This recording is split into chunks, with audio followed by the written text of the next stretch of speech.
as the print on the father line. Okay. Okay. So that's why they so tightly connected. You rarely see Isis with another female other than Hathor or Heru. Should I be sharing some of the information and downloads and uploads or downloads that I'm getting about ancient Kemet and some of the, Mhm. like, I don't know how much I'm supposed to be sharing. Share how much you want to share. Okay. If you feel the urge to share it, the universe is telling you to put it out there. If you feeling the urge to keep something to yourself, the universe is telling you not to share it, at least not right now. It might come out later. Okay. But you can't share too much, because if people can benefit and grow from it, that's only contributing to our awakening as a collective. I And guess everybody has to do their best they can with what they know. I guess I'm in the process of just releasing the fear, because it's like, I think a lot, we've been hiding a lot. Like a lot of us that are We have, elevated have been yeah, hiding for a long time. And especially with the fear of being deceived or being infiltrated, yeah. because of what happened so long ago and how swell they did it. And so I wanted to say earlier too, like as we're coming into these awarenesses of like the ancient magic and the Merkaba, I didn't really get to tap in too much, but as you guys and as we come into this sacred knowledge, in order for us to be grounded within our etherical body and our physical body and not lose our minds, we have to meditate. You have to meditate.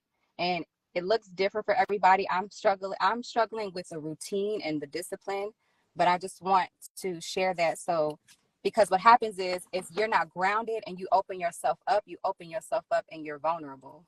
So I just wanted to share that too. The thing about meditation is you are exploring the limits of your own mind, and you don't even know it. Because when you allow the mind to relax and be itself, it's like water. It's trying to get back to source.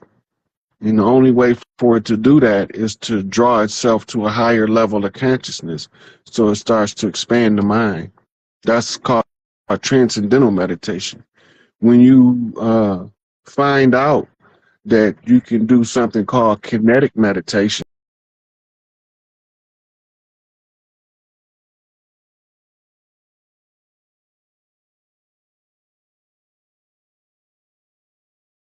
You offer membership for those needing extra spiritual support, no matter what your background is. It doesn't matter because everybody has an oversoul. So we offer help for that as well. If you want to schedule a trip to Mexico, come check us out. We can get that to you as well. And I want to give a shout out to my husband who also put me on to Brother Rod Hayes. So much love, respect. We have so much love and respect for you, brother. So much. So this is a big honor for me. So if I'm chatty, it's because I'm so grateful to connect with you. And it just feels so good to us here at Soul Tribe. And so, yeah, we have classes, retreats. Visit us online, Soul Tribe Hills, y'all. Y'all can see that there. So thank you. well, this is the only live I think I got scheduled for the weekend. So I'm going to give a little quick update on a couple things, and then we're going to dive into your questions. Okay, so the first update is, y'all know the FBI headquarters blew up yesterday in D.C. Okay, it was an inside job to cover up paperwork. But it don't matter because everything that's in the office that they trying to destroy, the CIA got it backed up anyway, and they just as dirty, and they caught. Another thing, I got the word from one of the sisters that she started a Patreon channel, and what she did, this is amazing, and she been listening to my videos because people be saying I don't got no receipts. So she started a Rod Hayes receipt page on Patreon.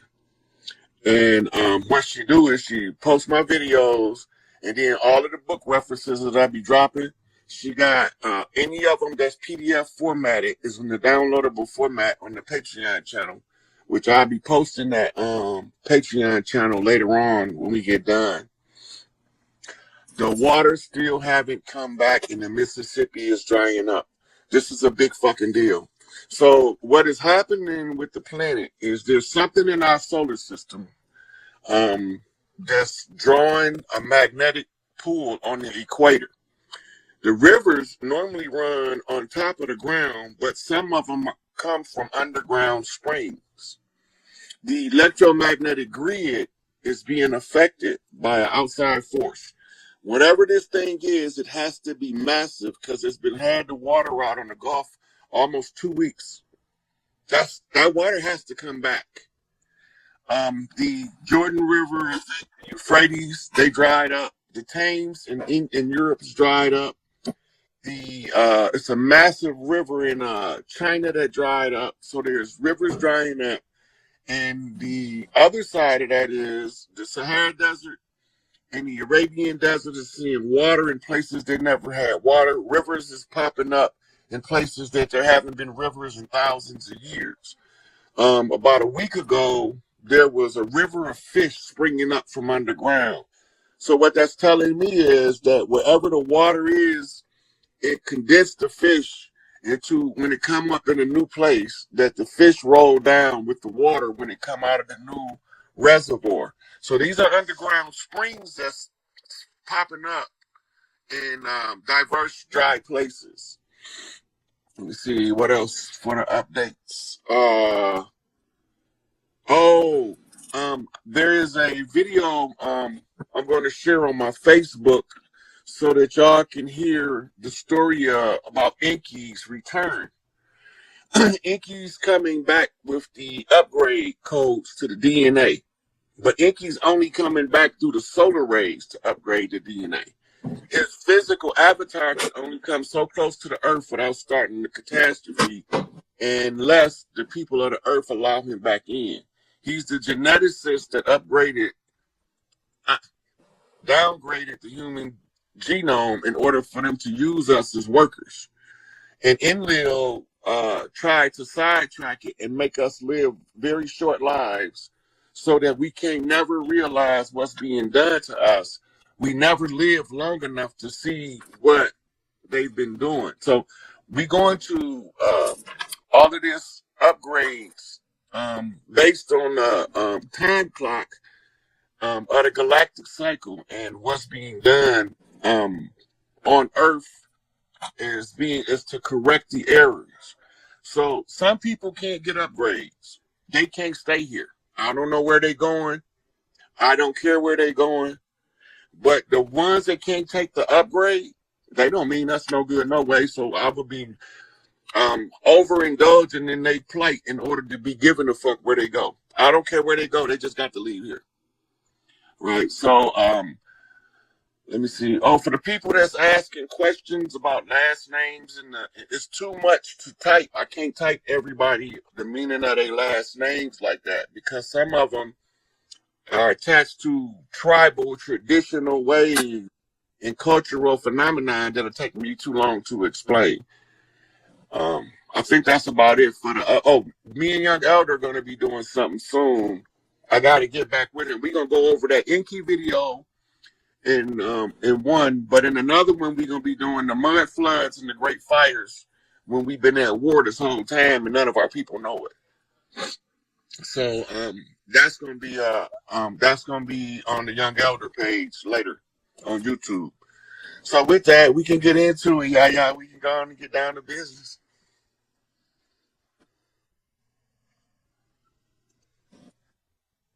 Can you hear me? Can you hear me?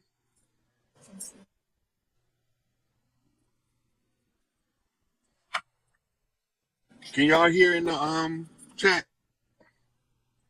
Okay. You can hear me? Yes. Okay, so we can get started whenever you're ready. Oh, okay. Again, thank you so much, Brother Rod. It's such an honor to share this time with you and with your tribe. So first I want to say thank you so much. Thank you to the Soul Tribe out there. Soul Tribe here in Mexico loves you. Soul Tribe here in New Orleans, we love you. I contacted Rob Hayes because I had some questions. He talked a lot about Big Mama, right? And we've heard a lot about her and the spirit of Big Mama, as I like to say. So, Rod, a lot of times in my work and healing, helping people to heal ancestrally, these mother wounds keep coming up. They keep coming up. And it's not like the mothers are horrible or they did anything wrong. It's just there was something that was wounded that was passed on down the generation, right? And we wonder, why do I do this? Or I can't stop doing that? Or this seems compulsive? Or I can't get this program from stop running in the background. So my question to you is, what has been your experience with maybe working with people with mother wounds, or how might you define it? And what could be some things that we can look at to try to help us to heal from mother wounds? So when we talk about mother wounds, it's the same as what we call caregiver syndrome. The mothers is so focused on taking care of the rest of the family, she ain't taking care of herself. By her doing that, if you get a shoulder ache, you still cooking dinner. You know, your back hurt, you still going in there and clean the house while the kids at school. You're still performing your functions as a caregiver. So when you study the trauma that caregivers go through, they don't take care of themselves. And this is where the mother wounds originate. It's caregiver syndrome. So busy taking care of everybody else that you don't take care of you.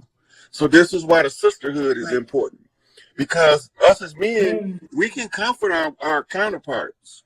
But to recover from from what you call mother syndrome or caregiver syndrome, the women need somebody that's going through the same things that they're going through, that can identify the certain traumas that they face.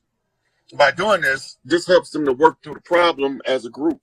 The sisterhood is so important, but the sisterhood was broken by outside nefarious forces.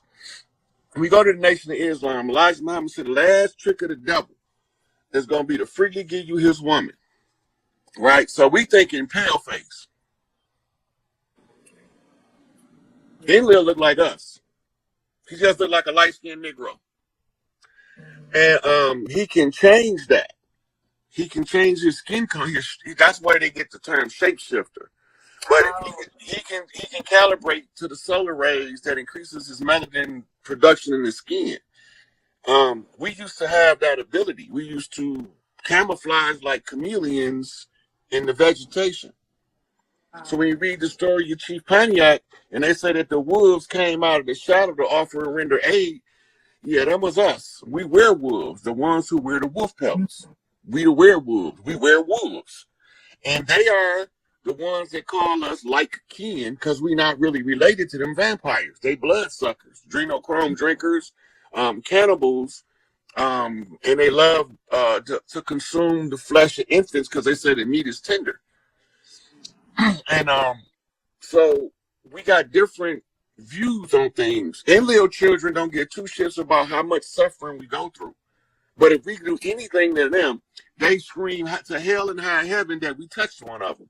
Fall out, throw a tantrum, the Karen syndrome. That's the traditional behavior. So when women come around, our women, we used to couldn't recognize them off appearance. But they got tail signs. Like they don't care nothing about taking care of the uterus. They don't care about that.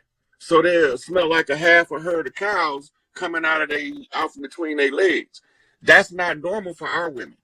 Our women don't behave in a manner to neglect the uterus, the womb, the yoni.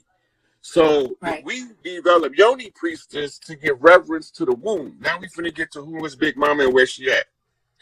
So I have a video I did on YouTube a couple years called Let's Examine the Structure of Creation. And in the process, I ran into something called the primordial noon, N-U-N, in ancient Kemet. The primordial noon is the primordial waters of creation, aka the womb of Big Mama. So when you look out into the darkness of space, that's melanin that you're looking at. And that melanin is sentient, and the energy that causes it to be sentient, we call it Big Mama energy. When you see the portrayal of Big Mama in Kemet in Egypt, she's portrayed as a hippopotamus head woman with a crocodile tail, and we call her Tawaret, and she carries a meat cleaver. Because she don't play. She will whop your ass with that meat cleaver. But at the same time, she'll go use that meat cleaver to go cook dinner. You see? Right. So that's when we say Big Mama, we talk about prime forces of creation that produce what we see as life. You can't escape it. She personifies as something called the Dark Mother, right? The old crone, the dark old crone mother, with the real bad attitude that they're taking everybody's kids. She got a real bad attitude, curse like a sailor, but she makes sure everybody in the clan is taken care of. When she sent her boys out, we don't come back unless the job is done. Some of us never made it home, right? So she sent me to come and find out what the problem was on Earth and fix it. It ain't nothing personal. It's just family business. Big Mama wanted done. Mama said, now remember what Big Mama told you, baby, because you're going to have to make sure you leave no stone unturned. Oh, yes, ma'am. Yes. So, and, there's a lot of things that they point their finger at me and said when I was a little boy that they wouldn't do that shit while I'm a grown-ass man. Right? I'm a mama's boy. I'm going to grow up and be a sissy. I'm always under my mama skirt tail. Motherfucker, fuck you and the horseshoe rodeo. My mama gave me more motherfucking knowledge than any school teacher I ever had. Yeah, absolutely. And my father taught me how to find knowledge. So when I put the two together, I can't disrespect my father and I can't disrespect my mama. So that's right. I don't care if they thought I was going to be something, because what I turned out to be, when they thought I was a little monkey boy, I was just a baby gorilla. Now I'm here to rattle their motherfucking cages for this Planet of the Apes shit. Because Anunnaki said that the humans, being primates, we monkeys. They called us monkeys. That's where we got the term. We ain't run from it. Right? So that's why they called the priests monks, short for monkey. We don't give two flying fucks. Fuck you. Psycho Ma going crazy in this bitch. We gonna get all the information and we gonna give it to these sisters because this is their shit. See, people be thinking I be moving for a position for me. I'm not moving for nothing for me. My mama said, don't let nobody take anything from your brothers and sisters. Well, somebody took my sister's shit, and I want my sister to get her shit back. I worry about my shit after my brothers and sisters get theirs. Wow. This machine ain't running the way it's supposed to run because the power ain't where it belongs. Right. So here he comes, Sun Wukong, the undefeated one. They called him the Hano man because he was a fucking handyman. They was good to have around, right? And then they thought he was a Nimrod because all of the guys feared Nimrod because he would beat their motherfucking ass by his mama and his sisters. I don't give a fuck if you say you God. I will kick you off your high and mighty and bring you down to the low. It's nothing personal. Just leave my sisters and my brothers the fuck alone. Well, until we all get a peace, we ain't gonna see no peace. So I came to get us all a peace so that we can have some peace. I love it. Thank you. So Thank you. Because as you sound the alarm, there are women like myself and others listening, and we're waking up. I've seen a lot in my work. They're waking up to this new higher consciousness, this awareness. This is just great. So what would you suggest for women who want to connect to that, the cosmic mother, who want to connect to Big Mama? What ways, what are some things that are practical that anybody can do, but especially for women, how we can connect ourselves? You talked a little about the yoni. Yes. Yep. So the spiritual bath is the cornerstone of Earth women. The spiritual bath has been removed from the mainstream culture because it also is a prime treatment for caregiver syndrome. They had a commercial in the 70s called Calgon, Take Me Away. Yeah. The whole philosophy of the commercial was about mother healing mother wounds. Right? Calgon just so happened to capitalize on the psychological subconscious memory in order to compel women to use the Calgon bath, but that's not a spiritual bath. It's a book. It's a really good book on spiritual baths. You can get it up for a little bit of nothing off of Amazon called 105 Spiritual Baths. Okay. It's excellent. Thank you. And find it's a sister in New York. She run a group called the Goddess Glow Up. I believe she's a priestess of Oshun, but I haven't talked to her to find out for sure. But all her movements say she's an Oshun priestess. But she run a group called the Goddess Glow Up, who do retreats for women to recover from the different traumas they face here. Oh wow. Wow. And and you can look at her page on Facebook and you can see her work. What do they do? What do it look like? When the women wear white, you're supposed to wear the white at the fresh water, right? But then the Oshun priest is supposed to be in gold if it's an Oshun ceremony.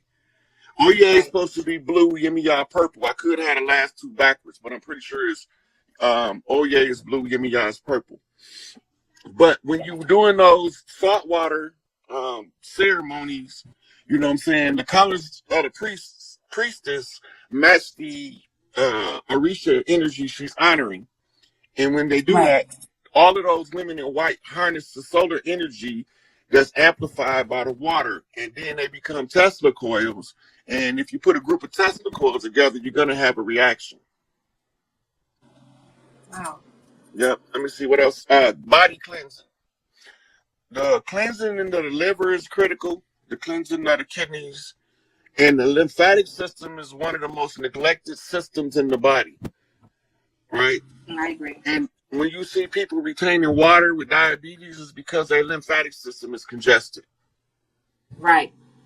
Right. So you have to keep those systems. Once them systems is clean, your physiology operates normal. Now, grounding, walking on the barefooted on the ground, sitting on the ground, you can use